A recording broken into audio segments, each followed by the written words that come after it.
श्री राधे राधे। भक्तों, कन्हैया को वात्सल्य भाव भी बहुत प्रिय है और सख्य भाव बालकों के साथ उसका रहता है।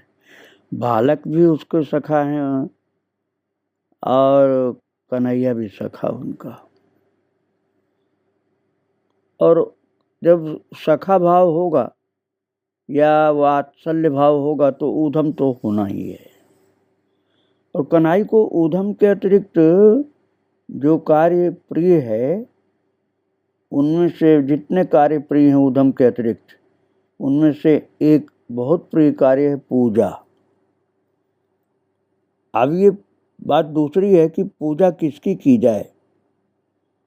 वो पूजा को भी एक पल का ऊधम ही मानता है। श्याम किसकी पूजा करना चाहेगा, कोई नियम नहीं। ये तो अपने बाबा के महावृष धर्म जिसको बोलते थे बाबा, बड़ा सा सांड, उसकी भी पूजा कर लेता था, वो सिर झुकाए पूजा करवा लेता था। कामदा की, जो कामदा नाम की गाय है, उसकी नंदा की भी पूजा कर लेता है। करने दें तो अपने बछड़े गौरव की पूजा कर लेता है। और एक बंदर मोटा सा है,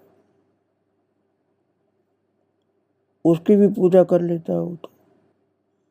वो कूद के भागता है, मोटा बंदर पेड़ पर जा बैठता है कि हमारी पूजा नहीं करो, लेकिन नीचे बैठा रहे तो पूजा कर लेता है लाला उसकी।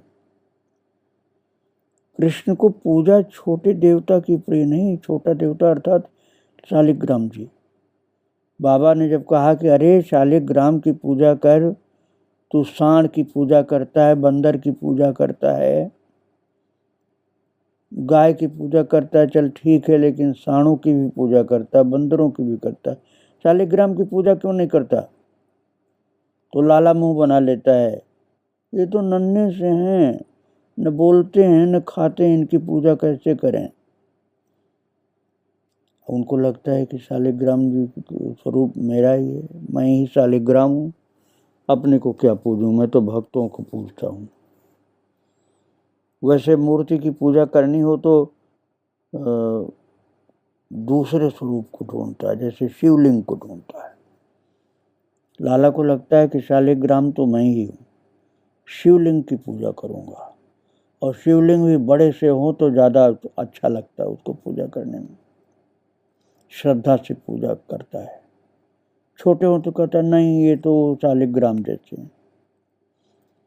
किंतु प्रिय तो पूजा के लिए इसे चलता बोलता खाता देवता चाहिए। शिवलिंग भी चलते फिरते तो है नहीं, इसे तो वो देवता चाहिए जो चलता हो, बोलता हो, खाता पीता हो। और ऐसी पूजा के लायक तो सबसे प्रिय जो देवता हैं वह हैं दाऊ दादा। जब चाहो उनकी पूजा कर लो, ये चुपचाप बैठ जाएंगे और जिसके जैसे मन में आवे पूजा करते रहो। और महाराज वो बिल्कुल कोई ऐतराज नहीं करते दाऊ जी की पूजा मेरी कर रहा है, क्यों कर रहा है, कुछ भी नहीं बोलते। अरे छोटे सखा जो हैं वो भी दाऊ को देख करके मचल उठते हैं, कभी कभी कहते हैं लाला तू मेरी भी तो पूजा कर ले। तो उसने कहा तू मेरी पूजा कर, क्योंकि आज सवेरे सवेरे श्याम को पूजा की धुन चढ़ी है। भद्र सुबल श्रीदाम विशाल देवप्रस्थ वरुथप, इन सब को समेट लाया है और हम सब आज पूजा करेंगे, हम सब आज पूजा करेंगे। बोलने लगे बच्चे। अब पूजा इनका खेल है भक्तों। अब भादर ने पूछा किसकी पूजा करेगा? दाऊ दादा को बुला लाऊं, दाऊ दादा की पूजा कर। तो कन्हैया ने बोला नहीं, नए देवता की पूजा करेंगे। एक ही देवता की रोज रोज पूजा करता रहे, ये कोई जरूरी है? हमारे तो और भी देवता हैं, सब भक्तों की पूजा भगवान करते हैं। तो भक्त तो बहुत हैं, भगवान तो एक ही हैं, लेकिन भक्त तो बहुत हैं। तो दुनिया में भले ही भक्त लोग भगवान की पूजा करते हैं, लेकिन लाला तो अपने भक्तों की पूजा करता है। वो भद्र हंसा, बोला एक ही देवता की पूजा नहीं करेगा, कई देवता की करेगा तो दाऊ दादा की तो बहुत करता है, तो आज मधुमंगल की पूजा करेगा? भद्र हंस के बोला मधुमंगल की करेगा। अब श्याम हाँ करने ही वाला था, किंतु मधुमंगल तो भाग खड़ा हुआ। उसने कहा नहीं नहीं नहीं, मुझे पूजा नहीं करवानी है। वो नटखट को जानता है कि पता नहीं पूजा के नाम पर वो क्या क्या करे। कहीं पूजा के नाम पर ला करके ठंडा ठंडा पानी उसके सिर पर कई कई घड़े डाल दिया, तब तो वो कांपने लग जाएगा, अब कहेगा मैं पूजा कर रहा हूं। तो नन्हे तोक को देवता बनने में कोई आपत्ति नहीं, क्योंकि सब छोटा है वो सखा। वो बोला लाला तू मेरी पूजा कर ले, तू मेरी पूजा कर ले। जानता है ना कि श्याम अपने छोटे सखा को तंग नहीं करेगा, बड़े बड़े को तंग करता है, छोटे को नहीं तंग करता है। तो कन्हई ने अस्वीकार कर दिया, अरे तू बहुत छोटा है, छोटा तो देवता का प्रसाद खाता, देवता थोड़े होता है छोटा। लाला ने कहा कि छोटा जो होता है वो तो देवता का प्रसाद खाता है, देवता तो बड़ा होता है, देवता छोटा थोड़े होता है, देवता तो बड़ा होता है, और छोटा जो वो देवता का प्रसाद पाता है। तो भद्र ने पूछा तू बाबा की पूजा करेगा क्या, बाबा तो बड़े हैं। तो महाराज दाढ़ी में फूल लगाऊंगा, लाला अर्थात कृष्ण बोल पड़े। अब सखा भी है, बोल पड़ा, कहने में कोई बुराई नहीं है। तो सखा कन्हैया बोल पड़ा सखाओं से कि मैं बाबा की पूजा तो कर सकता हूँ, लेकिन उनकी दाढ़ी में फूल लगाऊंगा तो वो कहेंगे क्या कर रहा है। तो जब ताली बजा के नाचने उछलने लगा, हाँ ठीक है, हम बाबा की पूजा करेंगे, उनकी दाढ़ी में फूल लगाएंगे। अब कृष्णचंद्र को पूजा करनी, तो इस पुजारी की श्रद्धा से काम नहीं चलता है। अरे अद्भुत श्रद्धा है पूजा की, साथ साथ उधम भी है, खेल भी है। देवता में भी पूजा कराने की श्रद्धा होनी चाहिए। अब बाबा में इतनी श्रद्धा थोड़े है कि वो चुपचाप पूजा करवाएंगे, वो तो अपना लाला मानते हैं, तो पूजा कैसे कराएं। वे देवताओं में भी वैसे बड़े देवता हैं, बाबा तो लाला के लिए बहुत प्यारे हैं, लेकिन वो कहते हैं अरे तो पूजा भगवान की कर, मेरी क्यों करेगा। वे अभी अपने नन्हे शालिग्राम की पूजा में लगे थे बाबा नंद बाबा। अब बालकों की भीड़ पहुंची, सब चिल्ला रहे थे हम बाबा की पूजा करेंगे, और बाबा कर रहे हैं शालिग्राम भगवान की पूजा। और बच्चे चिल्लाने लगे हम बाबा की पूजा करेंगे। बाबा ने फुचकार करके कहा तुम लोग माँ की पूजा करो, माँ सबसे बड़ी देवता होती है। तो लाला को बाबा ने शिक्षा दिया कि तू अपनी मैया की पूजा कर ले लाल, ब्रजेश्वरी तो तेरी मैया है ना। कन्हई मित्रों को लिए हुए माता रोहिणी की पूजा करने पहुंच गया, तो उन्होंने भी पिंड छुड़ा लिया। इन बालकों से पूजा कराने की श्रद्धा उनमें भी नहीं है। श्याम ने मैया का हाथ पकड़ा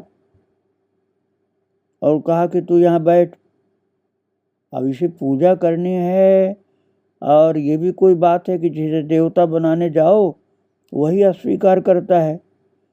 और लाला कहता है तू यहाँ बैठ पहले, जैसे मैं चाहूंगा वैसे पूजा करूंगा। अब कृष्ण मैया का अस्वीकार नहीं सुनने वाला, भले मैया कहे कि नहीं करानी मुझे पूजा, लेकिन कन्हैया तो हट कर लिया। मैया ने पूछा क्या बात है? कन्हई मचला, बोला हम पूजा करेंगे, तू बैठ यहाँ, हम पूजा करेंगे, तू बैठ। अब मैया ने देखा कि ये तो ज्यादा ही इसका मन हो रहा पूजा करने का, तो हंस के बैठ गई। और उसके लाल के साथ सैकड़ों बालक मैया की पूजा करने में लग गए। बालकों की पूजा, इसमें कोई क्रम नहीं है, कोई नियम नहीं है, कोई विधि नहीं, कोई मंत्र नहीं। ये तो इनकी खेल खेल वाली पूजा है। अवश्य मधुमंगल थोड़ा मंत्र बोलने लगा, क्योंकि वो अपने घर में मंत्र सुनता है ना, तो उसको आता है, बोलने लग गया। और कहता है कि मैं सबका जन्म सिद्ध आचार्य हूँ, अपनी दक्षिणा मैं क्यों छोड़ दूं? पूजा कराऊंगा तो दक्षिणा भी लूंगा। कोई मैया के केशों में कुसुम लगा रहा है, कोई उसकी नासिका ही चंदन से श्वेत कर दिया, कोई चरणों पर जल डाल रहा है। एक बच्चा थोड़े, कन्हई के सब बहुत सारे सखा लोग हैं ना। अब मैया तो शांत बैठ गई, क्या करे बेचारी, लाला का मन भी पूरा करना उसको। कन्हई पूजा कर रहा है अपने मित्रों के साथ। अब माता रोहिणी डांट नहीं रही, सोची डांटे तो इसका मन जो दुखी हो जाएगा, इसलिए आज तू कर ही ले, जैसा तेरा मन हो ऐसे पूजन कर ले तू। अब पता नहीं क्यों गोपियां और माता रोहिणी भी हंस रही हैं खड़ी खड़ी। कभी तो हंस तो मैया भी रही है, पर देवता को तो प्रसन्न होना ही चाहिए भाई। कन्हैया पूजा जो कर रहा है, इसलिए प्रसन्न भी होना चाहिए, क्योंकि माताएं तो देवता बनी हुई हैं। अब भक्तों, पहले तो रोहिणी माता के ही पास पहुंचा था लाला पूजा करने के लिए। वो तो पिंड छुड़ा ली, नहीं तू कर ले अपनी मैया की पूजा। यशोदा माता की पूजा चालू कर दिया था। चरणों में जल डाल रहा है, उनकी नाक पर खूब चंदन लपेट दिया, सफेद कर दिया नाक, केश में कुसुम लगा दिया। अब बच्चे लोग पूजा कर रहे हैं मैया की, और रोहिणी माता हंस रही खड़ी होकर, गोपियां भी हंस रही कि देख आज तो मैया की पूजा करेगा ही, इसका मन बहुत ज्यादा है। इसलिए सब बच्चे पूजा में लगे हुए हैं। अब मैया सोच रही आज इनका मन रख लेते हैं, जैसे भी करना चाहे करें। अब बाबा ने भी कह दिया था ना कि मैया की पूजा कर, तो वही सबसे बड़ी देवी। भक्तों, इस तरह से लाला पूजा को भी खेल खेल में बड़े प्यार से करता है।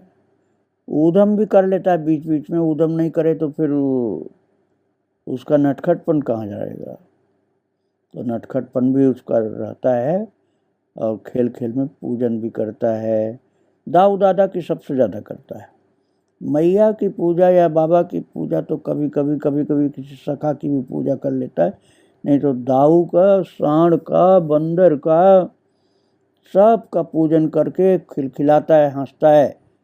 ये उसका ऊधम भी है, पूजा भी है, और आनंद भी है। सब सखाओं को आनंद भी देता है इस प्रकार से। भक्तों, ये सखा लोग तो सवेरे सवेरे ही आ जाते हैं कन्हैया के पास। कन्हैया जगह और सखा सामने दिखाई पड़े। अब भद्र तो सवेरे सवेरे सूचना दे दिया लाला को, कनू आज वर्षगांठ है तेरी, आज तेरी वर्षगांठ है कनू। तो मैया ने कल ही कहा था कि सवेरे गाय चराने नहीं जाना है, वर्षगांठ है। और लाला बोला हाँ है। तो लाला को कहाँ याद रहता है कि वर्षगांठ क्या होती है, उसको तो अपने सखाओं से खेलने से पड़ी रहती है बस। अब नन्हे से कृष्ण है ना, नन्हे से कृष्ण को याद कहाँ, स्मरण कहाँ कि वर्षगांठ क्या होती है और उसमें क्या करना पड़ता है, ये भी नहीं याद उसको। अब भद्र ने कहा कि तो जानता होगा, पूछा कन्हई ने कि वर्षगांठ को क्या होता है? वर्षगांठ को क्या होता है बताओ? तो भद्र को एक विचित्र बात सूझ गई। भद्र ने कहा, हाँ मैं बताता हूँ, तेरी चुटिया में गांठ लगाऊं वही वर्षगांठ है। मैं तेरी चुटिया में गांठ लगाऊंगा क्योंकि तेरी वर्षगांठ है। मैं भी लगाऊंगा, सुबल भी लगाएगा, तोक लगाएगा, ऋषभ लगाएगा, अर्जुन लगाएगा, सब तेरी चुटिया में गांठ लगाएंगे, यही तेरी वर्षगांठ है। अब कन्हई ने दोनों हाथ अपनी चुटिया पर रखे और चुटिया टटोलने लगा। अरे बाप रे, ये भद्र तो नाम गिनाता ही चला जा रहा है कि सब लोग मेरी चुटिया में गांठ लगाएंगे। और भद्र बड़ा नटखट है, कहीं इसने पहले ही गांठ लगा दी मेरी चुटिया में तो सब लगाने लग जाएंगे गांठ। इतने सखा सबके सब लगाएंगे मेरी बेचारी चुटिया में गांठ, तो क्या सिर की सब अलकें गांठ ही गांठ बन जाएंगी? मेरे जो कुंचित केश हैं सब गांठ बना देंगे ये लोग, गांठ लगा लगा करके। ये सोच करके कन्हई थोड़ा घबराया कि आज सखा लोग क्या करने वाले मेरे साथ। और फिर वर्षगांठ का मतलब यही समझ में आ रहा था कि मेरी चुटिया में गांठ लगेगी अब तो कन्हई ने थोड़ा बात बदलना चाहा। उसने कहा भद्र से, अरे वर्षगांठ तेरी है, मेरी नहीं है। तो भद्र ने मुंह बनाया। भद्र ने कहा, वर्षगांठ तो तेरी, मेरी कैसे हो जाएगी? तो श्याम ने कहा, तेरी हो नहीं जाएगी। कैसे हो जाएगी बात नहीं, मैं कर दूंगा तेरी वर्षगांठ। और श्याम समझता है कि उसके करने से वर्षगांठ नहीं होगी, अतः कहता है मैया से कहूँगा, माँ से कहूँगा, बाबा से कहूँगा कि भद्र की वर्षगांठ है तो वर्षगांठ तेरी हो जाएगी। भद्र ने अंगूठा दिखाया। भद्र ने कहा, नहीं ऐसे नहीं होता है। अरे बाबा कहें या शांडिल्य ऋषि कहें, महर्षि शांडिल्य वर्षगांठ आकर के करवाते हैं। बाबा ने बुलवाया है तेरी वर्षगांठ के लिए शांडिल्य ऋषि को, वे तेरी वर्षगांठ कराने आते ही होंगे, और तो ऐसे किसी के कहने से थोड़े हो जाती है।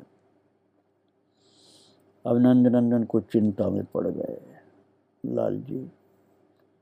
अब महर्षि शांडिल्य आने वाले हैं, उनको तो रोका नहीं जा सकता है, और ऋषि लोग जो करना चाहते हैं उसे किए बिना मानते भी नहीं हैं।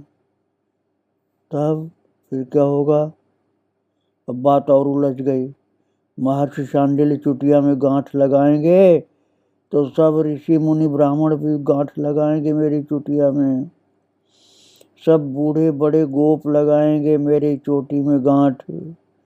कदाचित गोपियां भी चालू कर दी तो ओहो कितनी गांठ लग जाएगी मेरी चोटी में, सब बालों में गांठ लग जाएगी, सब केश में गांठ लग जाएगी। अब कन्हई सिर झुका के सोचने लगा, ये कैसी वर्षगांठ की मेरे सिर में गांठ ही गांठ हो जाएगी। और सब लोग मेरे ही सिर के केशों में गांठ क्यों लगाएंगे?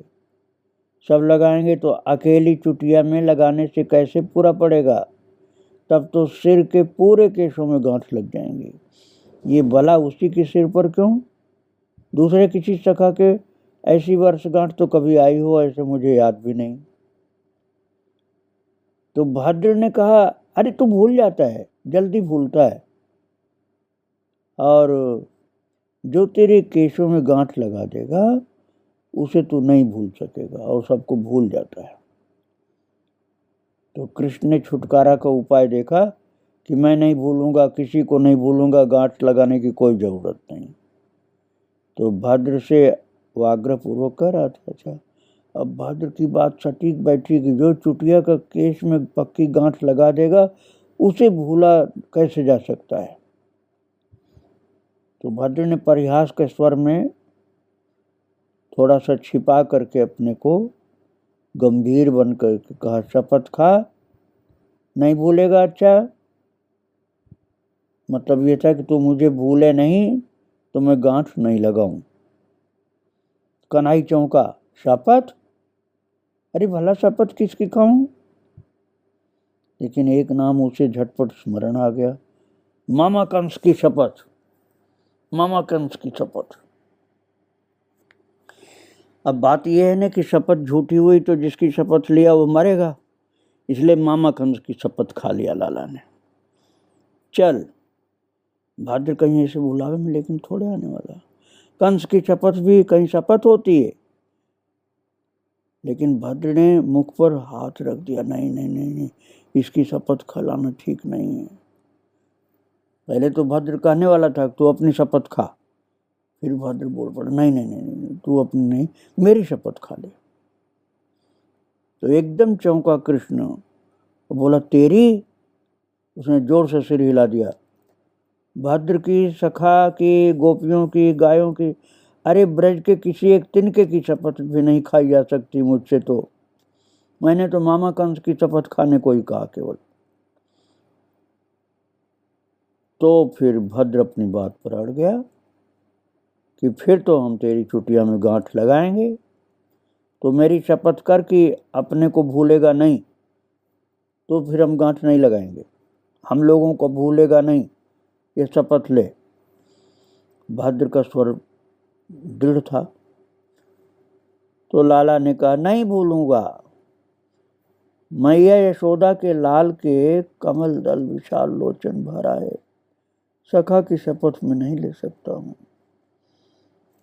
मैं सखाओं की शपथ नहीं ले सकता हूं। उसके कंठ से स्वर स्पष्ट नहीं हो रहे थे। मन में एक बार शपथ तो आ गई थी, लेकिन शपथ खाया नहीं हो।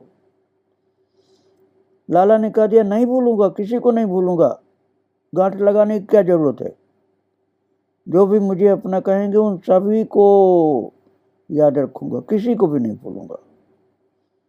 अब भद्र ने अपने कनों को भुजाओं में भर लिया। ये वर्षगांठ की अंकमाल, अरे कोई तेरी चुटिया में गांठ नहीं लगाएगा भाई। लाला, तेरी चुटिया में कोई गांठ नहीं लगाएगा, बस तू किसी को भूलना नहीं, इतनी सी बात है। लाला ने कहा, मैं किसी सखा को नहीं भूलूंगा। अब चुटिया में कोई जरूरत नहीं गांठ लगाने की। एक लीला के द्वारा ही लाल जी ने स्वीकार कर लिया कि मैं किसी अपने भक्त को भूलूंगा नहीं। आ जाओ, अपने लाल को यहीं पर बड़े प्यार के साथ उनको स्पर्श करें मन से, और फिर हम आपको इनकी जो भक्तों की द्वारा रसोपासना होती है ना, सखाओं की विशेष रूप से प्यार भरी माताओं की रसोपासना जो होती है, लाला को प्यार करना, उन सब लीलाओं को आगे फिर मैं सुनाऊंगा। आज अपने लाल जी को, उनकी सखाओं को, सबको बड़े प्यार के साथ नमन करके विराम दे रहा हूँ। श्री राधे राधे, जय श्री राधे।